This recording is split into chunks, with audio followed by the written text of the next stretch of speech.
watching Notepad, and I'm your host Ibrahim Sani. We continue our theme for this particular month of year in review for 2019 as well as what to expect in 2020.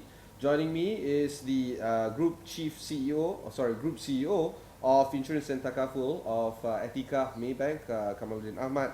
A dear guest of mine is I've had you for a few times now, and it's timely for us to have this discussion, not just because of the business of Etiqa, but of course the conversation involves on the recent announcement by Maybank Group. Top line numbers are fantastic, profit is up 2%, 2 billion. This is the 9 months ending third quarter. Of course, you're going to end on a high note. And if you slice and dice the numbers, of course, there's some ups and downs and everything else, but generally speaking, Etiqa is in a good place right now. Yep. Let's talk about your year in review. Okay. How has 2019 been to you? For Etiqa, we're very happy that we've contributed to the overall group numbers. And we've had a pretty good run this year. We are up 15% in terms of our total revenue, total premium and contribution. And we are also seeing our profit before tax up by 36% compared to last year for the first 9 months. So pretty happy with the result. Yeah. See, this is the part, right? What drives PBT to be not just in double digits but 36%. That's really, it was a one-off writing last year. Therefore, this year is a bit off. What's the story there? Okay. For Etiqa, it's really insurance. When you look at the overall PBT, the numbers are actually affected by market as well. So if the investment market is doing well, or if yield is going down, the fixed income investment that we hold increase in value, so that result in a higher PBT. But overall, what we look at for ourselves is really whether we are generating value, new business value, future value for the business in the long run, because that will translate to the overall increase in the profit before tax. We also speak about the market share that you have. On one hand, it's a pretty phenomenal achievement to own a sizable amount of market. On the other hand, for a consumer, it might not be good because one can characterize you as being too big in the market, and therefore we have to think about how to get the other players in shape. What's your story, or what's the conversation like on the market share that you guys have, and how do you intend to stave off that whole monopolistic argument and say that no, we deserve to be here?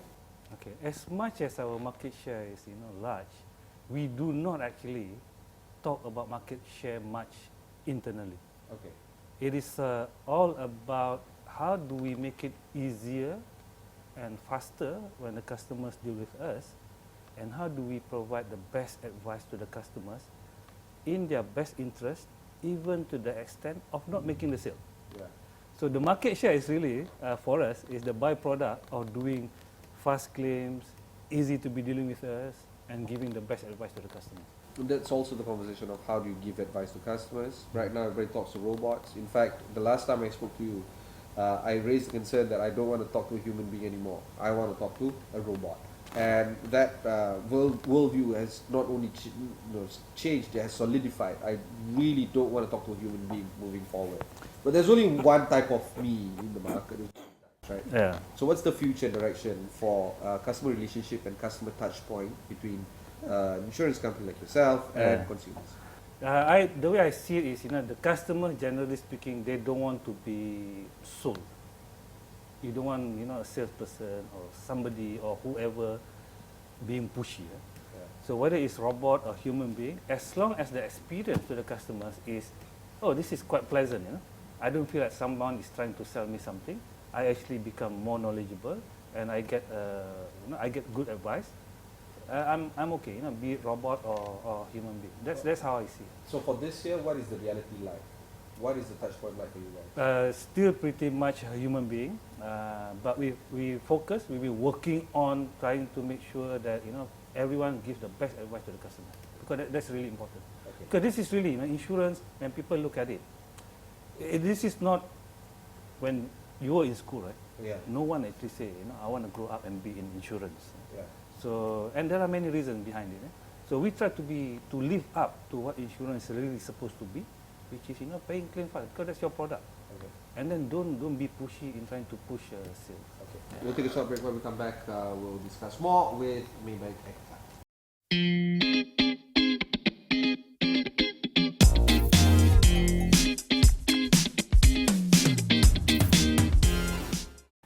Thanks for staying on with us. You are watching Notepad, and I'm your host, Ibrahim Sani. I have with me Kamaludin Ahmad of Maybank Etiqa, discussing not just about the business of the insurance of Maybank, as we're talking also about the industry at large.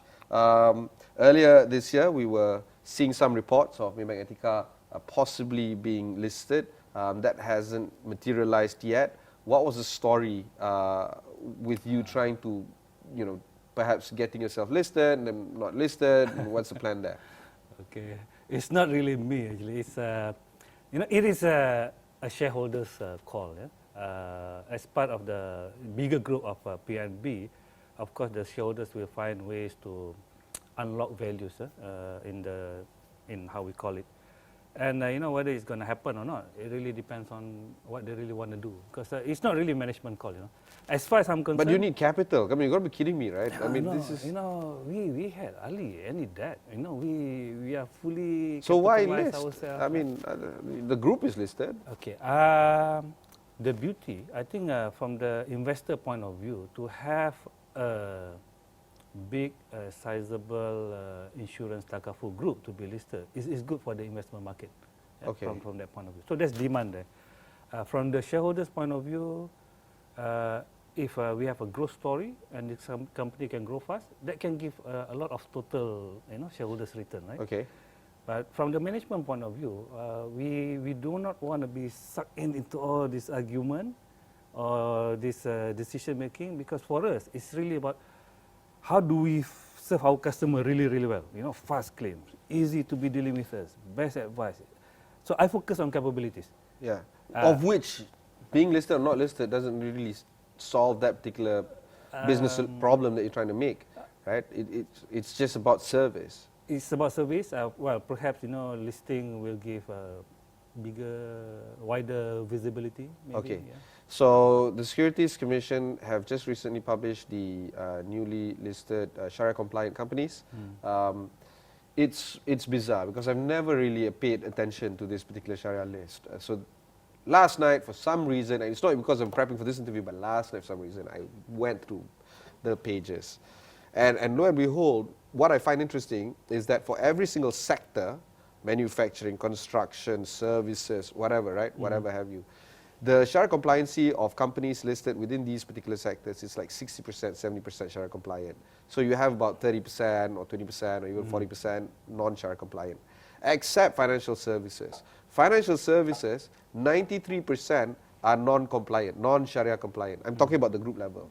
And of that, the three companies or FIs that are Sharia compliant listed, two of them are banks, and one of them is a Takaful, which is Syarikat Takaful Keluarga Malaysia, STMB. Do you think that could be a unique selling proposition for Maybank Etiqa to just come to the market, perhaps just list the Takaful business or the Sharia compliant business? Oh, I don't see it as coming pretty soon because if indeed we were to be listed, it is likely that it's going to be done on the overall Etiqa group basis as opposed to just the Takaful side. Yeah. Okay, let's talk about market expansion. Etiqa again has perhaps reached saturated level. I don't know. You guys will never say that you guys are saturated, but 50% of the market share. It's tough to grow domestically, so you have to look outside. Philippines is one of the markets that you're entering. What's the story there? How's it been like in Philippines? Okay, in the Philippines, we've done really well actually. We grew about 80% this year. Yeah. So that's really, we are really climbing the market ranking there. We expect to go another, strong double-digit growth next year. So overall, it's really doing great. We're growing the life insurance business side very well. There's potentially some demand on the Takaful side, but but there's still quite a bit of a long shot. Yeah. So it's really doing well there.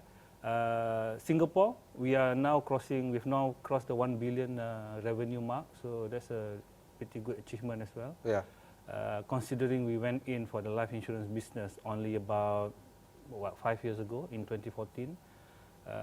And we've got a footstep in Indonesia, so there needs some work to do still in the general insurance business. So still looking whether we can get into the life insurance space as well. Then Cambodia is still small, but the regulators is very market friendly, so we think it's somewhere that we should be in as well. So in all, countries. Generally speaking, one thing I find interesting is that World Bank published global growth projections for 2020.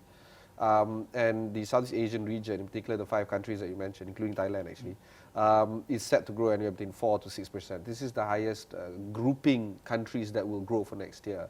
Also interesting, World Bank has shown that the insurance penetration rate within the population, of the 400 million population of this country is actually quite low. So you put 2 and 2 together, you're wondering, this is crazy. Companies like insurance companies in this particular region should penetrate more, should grow more, should invest more in these kind of markets. Do you think you're going to double down your investment in these kind of countries? Perhaps even enter Thailand or other places that you're not in yet? Yeah, well, the one country that you are still missing really from what you just said is Thailand. But the situation is a little bit different there because you cannot have a majority stake. So that requires a little bit of thinking on our part whether we really want to be in there or not, because we cannot have a majority stake. But in all these other markets like Cambodia, it's not big yet, but you have to be there. There's a lot of potential there. The country GDP is growing, so you want to be early before things get really difficult. In Indonesia, sizable market, although penetration is really, really low. There's still a lot of work to do, making it easier for customers to purchase. But that's what exciting about entering into this new market. All right. We'll take a short break before we conclude our discussion with Maybank Etiqa.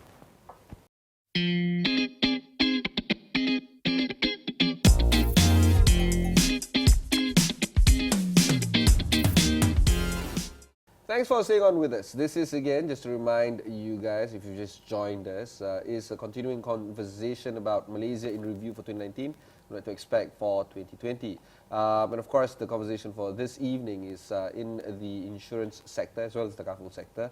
And of course, macro issues are plaguing the world, anywhere between the trade tension wars, the conundrum of our KLCI situation, the ringgit being in a state of flux against currencies of the region.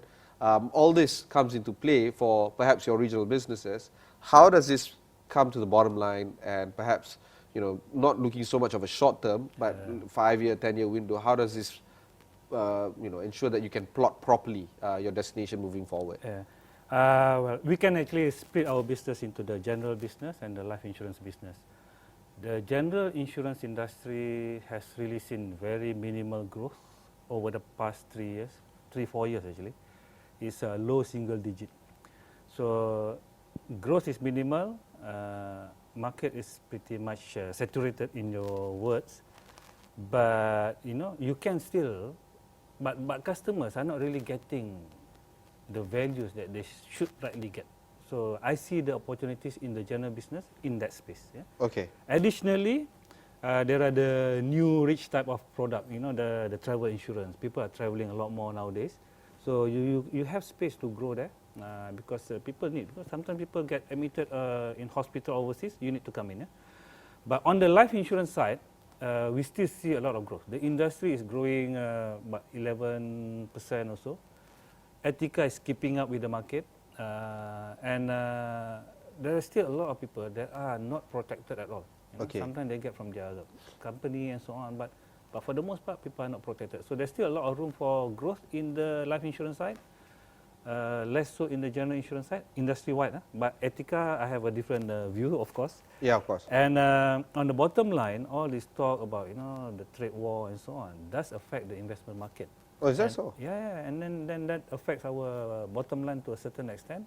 But because we are quite diversified, the impact can be offset between one another. Yeah. Sometimes you gain here and then you lose here, but overall, you may gain a little bit. So in that sense, it's not that bad. Okay, let's talk about life insurance being low. Yeah. The pedestrian view is that it's quite strict in terms of how you set your predisposition or your preconditions. If you've had mental health issues, if you are on long-term drug use, not long-term medication use, if you have a high-risk behavior, all this, right? It does either drive up the premium or you guys just reject, the application outright. Is there a time and place where you guys will, sit down, think about what you need to do, perhaps talk to your actuaries or whatever, start to decide it's 2020, maybe we should think about people or protecting or providing life insurance people with the same premium as what you give to the rest for people that are, mentally the pre-existing issues, right? it, Or people with high risk lifestyle, whatever, right? Widen the net. Is there a time and place for that? Okay, this requires a lot of study and research on our part. I'm actually very passionate about this matter, but it's kind of difficult to pull this off. Why? The reason you guys are so rich. I just berapa tadi? 2 billion tadi. No, here's the thing. First, we need to understand the risk, because if you just go out there and treat everyone the same, you probably need to get the healthier one to pay more to subsidize for the less healthy. But that's probably not so fair. But what we need to do is try to be more transparent in how we charge, how we price, so that people see, okay, yeah, I'm paying a bit more, but I'm actually helping those that really cannot get cover at all. It might work. It's a socialist argument. Yeah. So there are always two sides to this business. One is the one where you can make the margin so that you can do all this good work. Yeah. Then there's also probably the more important one is how do we get everyone to be covered? Yeah. Right. The one with pre-existing illness, the one that are in the I'm not very rural areas. I'm neither a doctor nor an actuary. Yeah. I am just a guy that talks on TV. My opinion is that are those with the pre-existing condition really that unhealthy? I mean, if you have a issue of depression maybe, and you have a good track record, you're seeing your doctor, you are eating your medication, there's no relapse for the next few years, whatever, shouldn't this individual get the same amount of premium as the regular healthy individual? I tend to agree. But the complexity here is insurance companies are backed up by reinsurance companies. Yeah. So for cases that are above a certain amount, Yeah. the reinsurance companies will come Jump in. And so you really need to convince a number of people here to be in this crusade, if you can call it that, for it to happen. So that's actually work in progress. It's not something that can happen overnight. But I think first, But 2020 is a good year to start these things. I hope I can make it happen in 2020. But you need to have the intention first. So we have the intention. We're trying to figure this out. It's not so straightforward, but personally, I agree with you. It's something that's good to be able to pull off. Yeah. Right. We are near the end of our conversation. Yeah. I wish I can speak a lot more about digital insurance, fintech. We were talking about putting sensors in my car and the fleet cars last time. Those events are still happening, and perhaps we can have a more conversation on that. Yeah. But let's end this let's end this interview on a high note. What are the exciting things that you're going to expect in the near term, the next 3 to 6 months for 2020? Okay. For us, what we are working now at the moment, before end of the year, is really we are preparing ourselves for 2020, continuing to do well for our customers, and at the same time making it easier. So there are a number of digital initiatives that we are working on, primarily to make it easier for the customers. For example, if a person gets to a hospital and they're going to be admitted, we want to be able to issue the guarantee letter shorter than the 40 minutes that we do now. So when they get discharged, right now we do about 45 minutes, 96% of the time. We want to make it shorter. So there are a lot of work that we work with the hospitals and the other service providers, and we use digital tools to make it easier for this to happen. And at the same time, for our distributors, the agents, and even the banks, we have APIs for them to put on their site. We have tools that can make it easier for them to close a case, do assessment and so on, do their risk survey, so that they can give quotation very quickly, send email via their smartphone to their customers, and the customer can view, they like it, they just press purchase. So less pushy, but you reduce a lot of pain points. Yeah, and make it easier. Yeah, and therefore, I guess that will enrich the customer experience. Yes. these are the customers that don't have pre-existing condition. Dia sedih tu. So that was the conversation that I've had with the Group CEO of Maybank Etiqa, Kamaludin Ahmad. If you missed any part of this interview, just head on to astro.com, look for Notepad there. We've also had him before talking at length about fintech and the financial industry, digital industry there. Perhaps you might want to have a look of that interview that was done last year. That's it from me. Remember, if you want to watch this interview on your mobile devices, just download a freshly launched app. Get them from the Google Play and the Apple App Store. Until next time, thanks very much for watching, and goodbye. Okay. Bye.